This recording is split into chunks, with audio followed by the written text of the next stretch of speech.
Thank you, and happy 4th of July.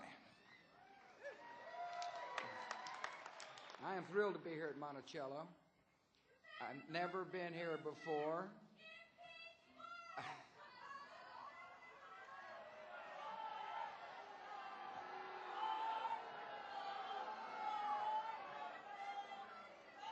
To my fellow citizens-to-be, we believe in free speech in the United States of America.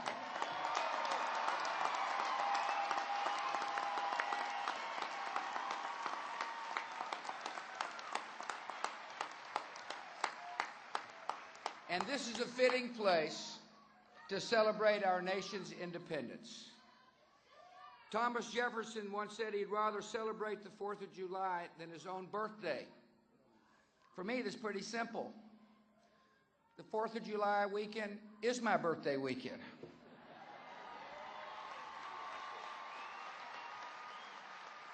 For some of you, today will be your first 4th of July as American citizens. In a few moments, you'll take part in the 46th Annual Monticello Independence Day Celebration and Naturalization Ceremony. When you raise your hands and take the oath, you will complete an incredible journey. That journey has taken you from many different countries, now made you one people. From this day forward, the history of the United States will be part of your heritage. The 4th of July will be part of your Independence Day, and I will be honored to call you a fellow American.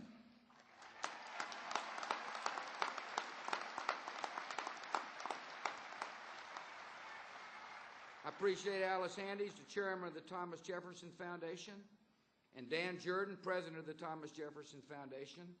I'm honored that the governor of the great Commonwealth of Virginia would join us, and Ann Horton. Appreciate you being here. Lieutenant Governor Bill Bolling, the Lieutenant Governor of the state of Virginia. The Attorney General Bob McDonnell of the state of Virginia is with us, and all local officials. I appreciate Jim Jones of the U.S. District Court and other distinguished jurists who are with us today. Thank you for coming.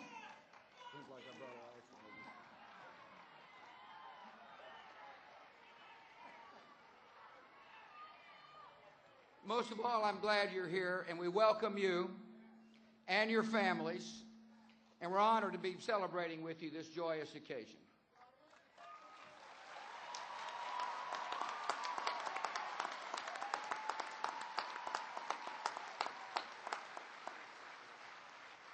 You know, long before anyone had ever heard of Crawford, Texas, Charlottesville, Virginia was the home to the first Western White House.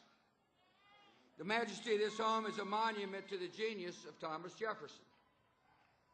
Every year, thousands of visitors come here. And I think today it's fitting to thank the men and women of the Thomas Jefferson Foundation for preserving this historic treasure.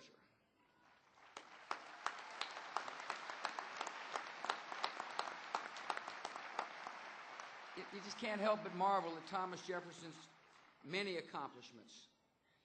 As a scholar, few were better read. He was known to have read 5 books at a time on a revolving bookstand. Later in life, he founded a public university that has become one of the nation's finest, the University of Virginia.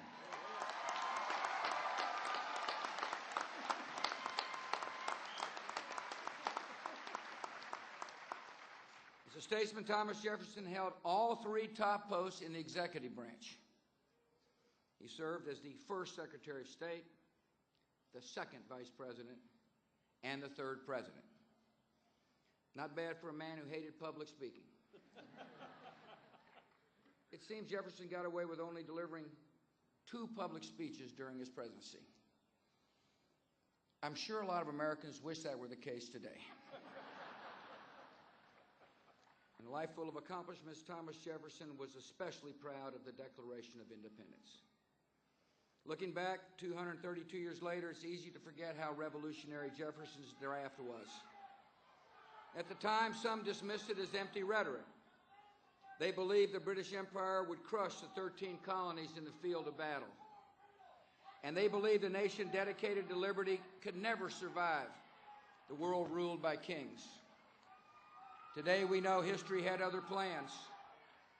After many years of war, the United States won its independence. The principles that Thomas Jefferson enshrined in the Declaration became the guiding principles of the new nation.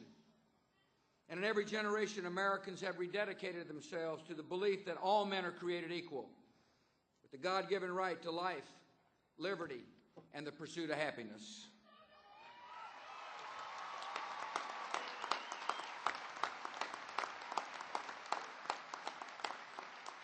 Thomas Jefferson understood that these rights do not belong to Americans alone. They belong to all mankind. And he looked to the day when all people could secure them. On the 50th anniversary of America's independence, Thomas Jefferson passed away. But before leaving this world, he explained that the principles of the Declaration of Independence were universal. In one of the final letters of his life, he wrote, quote, "May it be to the world what I believe it will be to some parts sooner, to others later, but finally to all. The signal of arousing men to burst the chains and to assume the blessings and security of self-government. We honor Jefferson's legacy by aiding the rise of liberty in lands that do not know the blessings of freedom. And on this 4th of July, we pay tribute to the brave men and women who wear the uniform of the United States of America."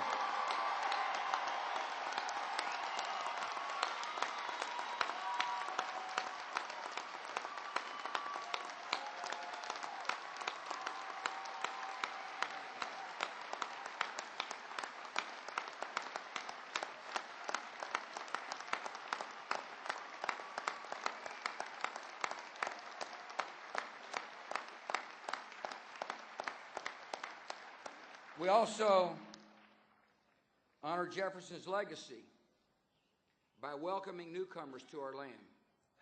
And that is what we're here to celebrate today. Throughout our history, the words of the Declaration have inspired immigrants from around the world to set sail to our shores. These immigrants have helped transform 13 small colonies into a great and growing nation of more than 300 people. They made America a melting pot of cultures from all across the world. They made diversity one of the great strengths of our democracy. And all of us here today are here to honor and pay tribute to that great notion of America.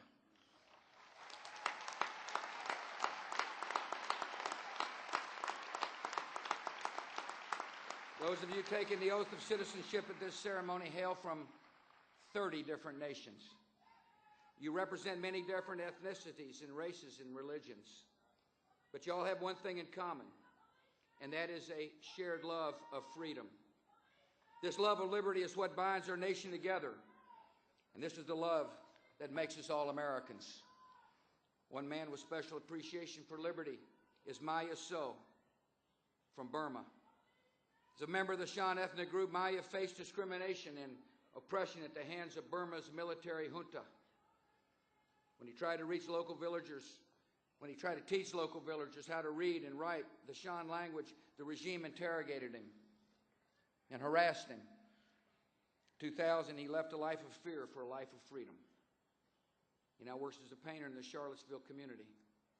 Today, we welcome this brave immigrant as a citizen-to-be of the United States of America.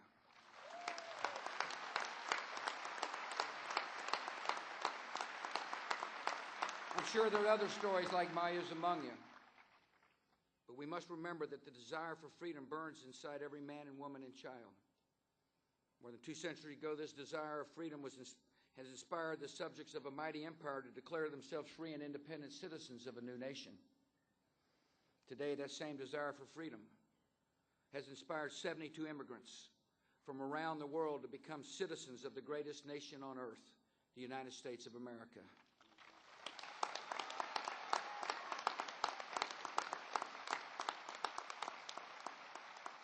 I congratulate you.